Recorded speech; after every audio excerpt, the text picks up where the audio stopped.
Infinix berulah lagi, kali ini ngasih smartphone gaming yang hitungannya udah terkencang ya untuk keluarga Infinix buat saat ini. Halo guys, ketemu lagi balik lagi di video bareng Arinis. Nah, video kali ini kita mau ngomongin Infinix GT30 Pro. Seri GT mereka tuh yang selalu concern sama soal performa kan, dan dibalut dengan desain yang minimalis but ganteng juga. Makin kesini Infinix kayaknya makin dewasa ya. Desainnya tuh nggak terlalu wak-wik yang terlalu gimana gitu ya. Minimalis, futuristik, dan juga ini lebih jujur gitu ya bagian kameranya. Nah, kali ini tetap hadir dengan light effect yang bisa jadi daya tarik lah ya buat beberapa orang. Coba gue nanya deh, kalian suka nggak sih sama model yang seperti kayak gini? Ini minimal kayak beda lah daripada smartphone gaming lain buat di kelasnya ya. Nah, pertama kali pegang smartphone-nya, ini jujur aja gue ngerasa kayak, kok feel-nya mirip kayak iPhone ya. Sudut-sudutnya tuh dibikin kayak membulat gitu teman-teman, dan ini bagian sampingnya tuh kayak cukup flat gitu ya.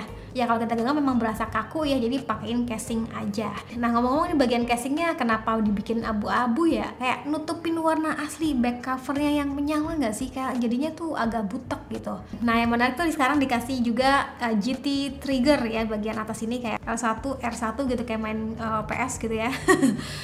Dan ini lumayan ngena sih ya untuk ukuran smartphone gaming, sensasinya tuh bakal lebih keren gitu jatuhnya.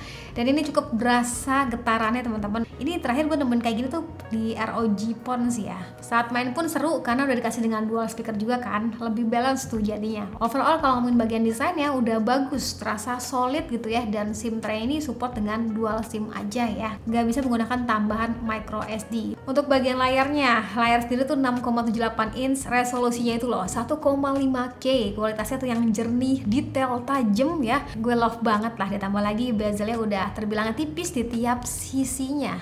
Fingerprintnya juga ada pada bagian layar, terbilang udah cepet, dan ini refresh rate pun dikasih 144Hz. Layar ini emang terasa minimalis gitu ya, tapi sadis juga. Entah dalam penggunaan hariannya ke depan tuh bakal ngebebanin daya tahan baterainya apa enggak ya, nanti kita update aja di sosial media. Dan ini sebenarnya untuk bagian wallpaper sendiri kita tuh bisa sesuaiin ya, jadi nggak yang gaming banget, mau yang lebih mainstream juga bisa kok. Lanjut bagian speknya. Oke, jadi ini prosesor sendiri bisa dibilang CPU di bawahnya tuh sangat-sangat gahar gitu ya. Dia tuh menggunakan Dimensity 8350 Ultimate yang skor Antutunya dapat di angka 1,5 jutaan. Gede banget. Ngeri. Ditemani dengan RAM 8GB, ada juga tuh yang 12GB ya, terus pilihan memori juga bisa disesuaikan aja sama kebutuhannya. Yang pasti kan perlu ingat ya, kalau tadi kan nggak dilengkapi dengan micro SD, jadi pastiin aja sesuai dengan budget dan juga kebutuhannya. Seberapa lama sih kalian tuh pakai smartphone-nya, seberapa banyak sih data yang bakal disimpan. Nah, dengan spek Antutu 1,5 jutaan itu kayak udah ngeri banget ya. Dan sebenarnya kan Doi itu kolaborasinya bareng Mobile Legends, tapi kita mainnya gamenya CODM sama PUBG M aja, karena gue ngerasa si trigger ini bakal berasa lebih kayak asik gitu. So far sih yang bikin gue salah fokus adalah grafiknya sih ya, itu rasanya mantep gitu ya, bener-bener kayak warna dan juga detailnya tuh seneng aja gitu ngeliat ya. Terus untuk bagian getarannya pun juga berasanya udah enak kayak, ditambah dengan dual speakernya juga kan, jadi kayak lebih seru. Dan ini gue ngerasa saat main game tuh agak licin ya, apa tangan gue yang licin? Apa mau dapet rezeki? Bisa aja. Jadi untuk nikmatin triggernya sendiri tuh teman-teman bisa swipe di bagian kiri ke kanan gitu ya. Brightnessnya juga bisa dikunci gitu kan saat main game, jadi yang nggak keganggu tuh. Nah, buat aktifin triggernya tadi teman-teman bisa scroll ke bawah, adanya tuh di bagian gameplay add-on sebenarnya. Udah tinggal atur aja mau di posisi L tuh di mana dan R-nya tuh di mana.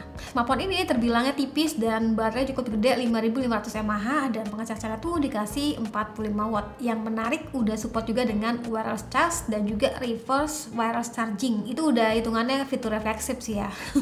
Lanjut bagian kameranya, terbangnya lucu ya, mungil, minimalis gitu ya. Nah, ini kayaknya Infinix sudah mulai tobat nih. Jadi kameranya ya udahlah ya, apa adanya aja, adanya 2 ya 2 gitu, nggak jadi 4 gitu.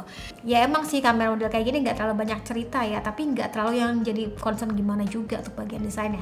Buat menu kamera yang bawahnya, monggo teman-teman bisa perhatiin aja ya, mirip-mirip kayak Tecno Camon 40 Pro sebenarnya, kayak 4K-nya tuh bisa support dengan ultra steady gitu ya. Paling mode yang nggak ada tuh di sini yang AI Snipe Mode ya, itu nggak ada.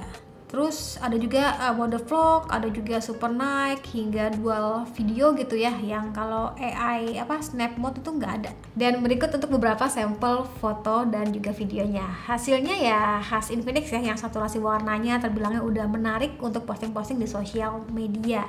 Warnanya tuh gonjreng gitu, dan untuk bagian detail jatuhnya ya B aja teman-teman. Gak bisa banyak komen gimana karena ini ngomong gue baru cobaan sekejap doang sih. Hai, contoh perekaman kamera depannya Infinix GT30 Pro. Jadi ini smartphone gaming 4 jutaan, 3, sekian lah ya. Ini kalau video sendiri bisa di 4K, dan ini saat ultra CD-nya aktif. Jadi untuk kebutuhan vlogging bakal sestabil ini. Panas ya sana, kita muter aja. Kalau untuk kamera depannya bakal kayak gini lah.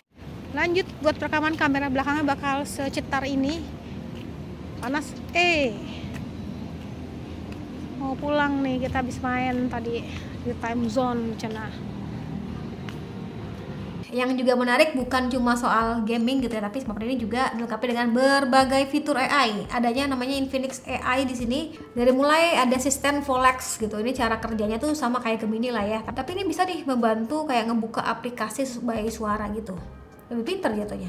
Dan banyak ya, termasuk ada yang berhubungan sama translate bahasa, ada AI notes juga untuk gambar-gambar dibantu dengan AI, circle to search juga ada, hingga ada juga recording summary. Ini tuh bakal ngebantu banget sih. Misalkan kayak gue tuh seringnya misalkan ada liputan gitu ya, ada narasumber kan tuh ngomong panjang lebar kali tinggi gitu ya, ya udah rekam aja, rekaman suara tadi bisa kita convert dalam bentuk teks, bisa di summarize juga. Oke, itu tadi kesan pertama gue sama Infinix GT30 Pro. Seneng dan kaget bisa sekencang ini ya. Desain gamingnya ya berasa, tapi dengan sedikit lebih minimalis gitu ya, lebih elegan dibuatnya gitu.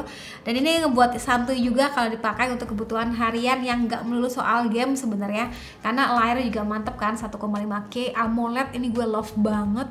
Paling catatannya di bagian casingnya aja sih, nutupin aura bintangnya gitu, kayak kok jadi agak gelap gitu. Sip, sekian dari gue, terima kasih sudah nonton sampai akhir video. Jangan lupa like videonya, jangan lupa juga subscribe juga channelnya. Oh iya, ngomong-ngomong kita tuh ada akun TikTok dan juga Instagram, jadi di follow ya teman-teman, itu lebih cepet sebenarnya daripada pembuatan YouTube yang ini yang panjang kali lebar kali tinggi gitu ya. Jadi tolong di follow. Ya udah, sekali lagi dan saya bilang see you, bye bye.